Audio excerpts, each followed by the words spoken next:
All right, on Tuesday night, it looked like Republican Martha McSally had managed to defeat Kristen Sinema in Arizona's Senate race. That's what the polls were trending, and that's what we thought the result was. But just like Florida, more votes have been surfacing, and they've been trending heavily Democratic. Yesterday, Sinema managed to take the lead for the first time in the tally by about 9,000.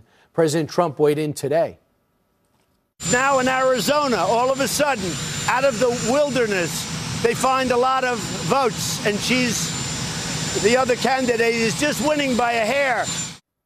All right, now we're joined by Trace Gallagher. Trace, I understand Sinema's expanded her lead up to over 21,000 now today. Is that correct?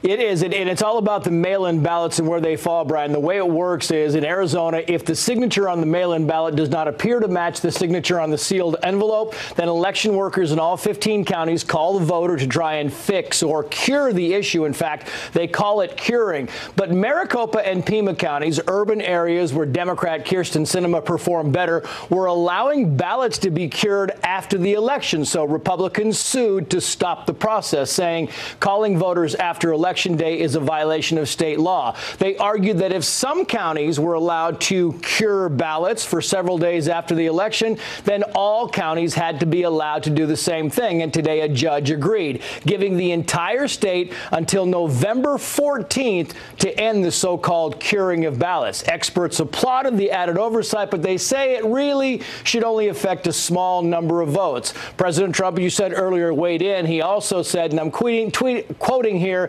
just out in Arizona, signatures don't match. Electoral corruption. Call for a new election. We must protect our democracy, though it is very highly unlikely that a new election will happen in Arizona. Brian. Well, we might have to wait till next Wednesday, right, Trace? Exactly. Next Wednesday, the 14th, you should find out by 7 o'clock Eastern time exactly what the final count should be. Meanwhile, Trace, I know you're occupied with the fire raging through Southern California. Thanks for concentrating on Arizona for us. I appreciate it. Yep. Yeah, wiping out everything. Meanwhile, Chris Hahn is a radio host and former aide to Senator Chuck Schumer. He joins us right now. So, no, I don't really see much of a scandal in Arizona. The more people I talk to from Arizona, they just say this is kind of the way we do things, which is something we should probably examine, because we do have to wait till next Wednesday. I understand, Chris, with Sinema up top, she does have to tighten her belt because the counties that have been uncounted, the ballots are up to 457,000 uncounted, and some of them are in strong red areas. How do you expect this to go?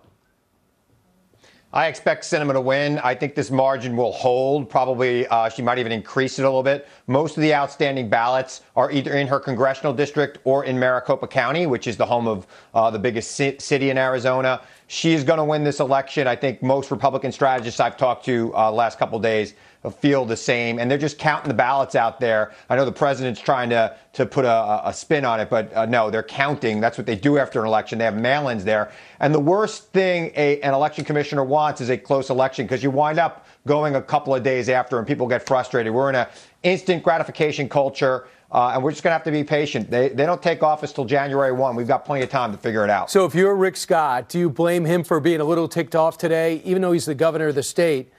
He's looking at Broward County, and he just cannot believe that that county and Palm County are the two ones who don't even get close to doing what they're supposed to do again, and that is telling us how many people voted 30 minutes after the polls. 65 other counties did it no problem.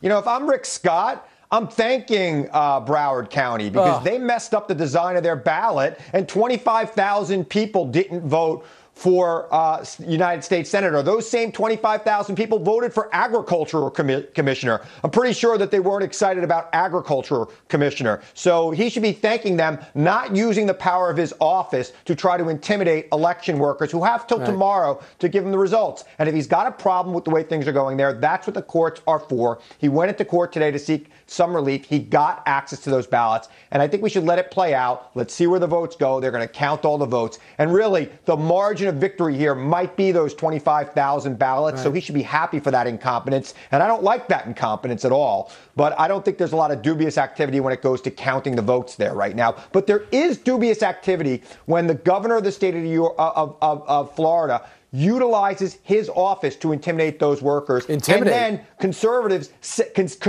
send a mob to protest outside of them as they're trying to do their job. Right. And by the way, Chris, I don't know if you have a monitor there, but we're actually splitting with a live shot of Fort Lauderdale as they ask each other, how do we get into this mess again? When you look at this, if you're Rick Scott, I don't know what he could do from county to county, but in Broward County, which, as you know, is mostly blue, they have been riddled with problems.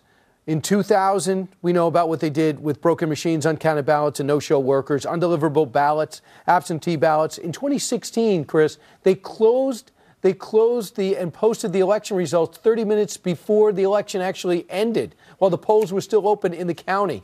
They have been a mess. So right now, they're holding everything up. So if you look at what they're doing, they're the ones who missed their deadline. Yeah, look, the deadline's tomorrow at noon. And they're going to, hopefully they'll make that deadline. And remember, that's one of the biggest counties in Florida. These small counties where, they seem to go overwhelmingly for Scott and DeSantis, they don't have as many people as Broward. In fact, there are more people in your building right now than in some of those counties. So there's a reason why this takes a little bit longer, and hopefully they get it done right. But we need a uniform system so that this doesn't happen. Let's you and I go down to Broward County and make them drill days before to get it done. There are bigger counties with more ballots, and they're able to pull it off. But again, we're stuck in Florida, and again, we're stuck with controversy. Agree. And you know who's getting rich? I'm with you, Brian, but you're buying. You got it. Absolutely. I'm with you. All right. Thanks, Chris. Okay. Great to see you. Have a fantastic weekend.